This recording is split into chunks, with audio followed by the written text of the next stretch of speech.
बच्चों आज हम वृत्ताकार पथ का क्षेत्रफल पढ़ेंगे।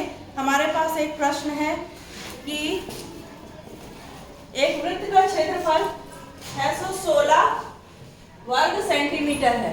इस वृत्त के चारों ओर 2 सेंटीमीटर मोटाई का दूसरा वृत्त है। हमें इस वृत्ताकार पथ का क्षेत्रफल ज्ञात करना है। तो वृत्ताकार पथ का क्षेत्रफल हम कैसे ज्ञात कर सकते हैं, इसके लिए हमने एक ये TLM लिया है। यहाँ पर आप देख रहे हैं ये इसी तरह से चित्र। तो यदि हम देखें तो ये अंदर वाले वृत्त का क्षेत्रफल हमें दिया है कितना, 616, और बाहर वाले ये 2 सेंटीमीटर मोटाई का दूसरा वृत्त हमें दिया है। हमें इस मार्ग का क्षेत्रफल निकालना है। तो हम क्या करें, बड़े वृत्त का क्षेत्रफल निकाल लें, उसमें से इस छोटे वृत्त के क्षेत्रफल को निकाल देंगे तो हमें इस मोटाई का मार्ग का क्षेत्रफल मिल जाएगा। तो हमारा फॉर्मूला क्या बना, वृत्ताकार पथ का क्षेत्रफल बराबर बड़े वृत्त का क्षेत्रफल माइनस छोटे वृत्त का क्षेत्रफल।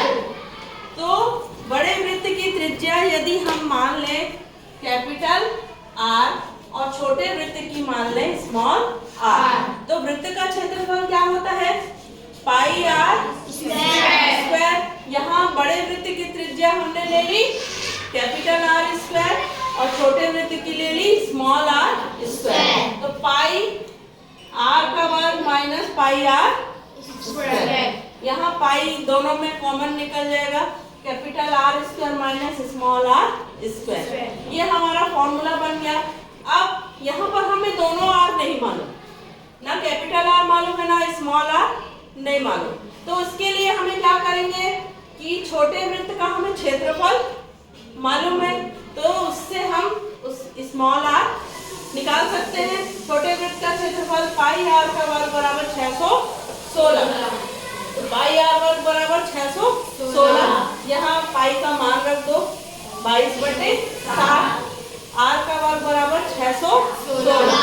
तो r का वर्ग बराबर 616, ये 22/7 उधर जाकर 7/22 हो जाएगा, पक्षांतर होगा। तो यहाँ हमने इसको 11 से काटा, 11 पंचे 55, 11 छक्के 66, 11 दूनी 22। फिर ये 2 काटा 28 बार, 2 दूनी 4, 2 अट्ठे 16, 28 गुणित 7। यहाँ पर हमें मिला r का वर्ग बराबर 196, या r का वर्ग बराबर 196 किसका वर्ग है, 14 का। तो 14 का वर्ग। आप इसको इस तरह से भी निकाल सकते हो कि r बराबर वर्गमूल 196, तो 196 का वर्गमूल होता है 14। तो r बराबर हो गया हमारा 14 सेंटीमीटर। यहाँ से हम बड़े वृत्त की त्रिज्या निकाल सकते हैं। कैसे निकलेगी, इस r में हम ये 2 सेंटीमीटर को जोड़ देंगे, क्योंकि 2 सेंटीमीटर मोटाई का वृत्त बना हुआ है।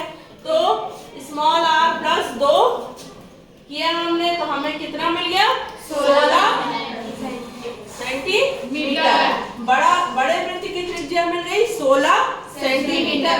अब वृत्ताकार मार्ग का क्षेत्रफल बराबर पाई r square minus small r square. अब यहाँ पर हम मान रख देते हैं, कैपिटल R हमारा कितना है, 16 स्क्वायर माइनस 14। ठीक है, पाई का मान कितना है, 22/7। अब यहाँ पर हमने क्या किया है, देखो क्या किया है, सर्व समीकरण लगाई है, a square minus b square बराबर a plus b a minus b। आप यहाँ सर्व समीकरण लिखोगे, ठीक है। a बराबर कितना, 16 और b बराबर 14। तो a प्लस b 16 धन 14 और a माइनस b 16 धन 14। हल करने पर हमें मिल रहा है, इसको गुणा करने पर 1320/7। फाइनली हमें आंसर क्या मिला, 188.57। इस प्रकार से वृत्ताकार पथ का क्षेत्रफल हम निकाल सकते हैं, जो हमने TLM की सहायता से भी देखा। और जब इस तरह का प्रश्न आए तो आप दोनों वृत्त का क्षेत्रफल निकाल दीजिए और दोनों को घटा दीजिए। जब इसमें हम सर्व समीकरण का उपयोग करते हैं तो हमें ये और सरल रूप में सवाल हल होता है।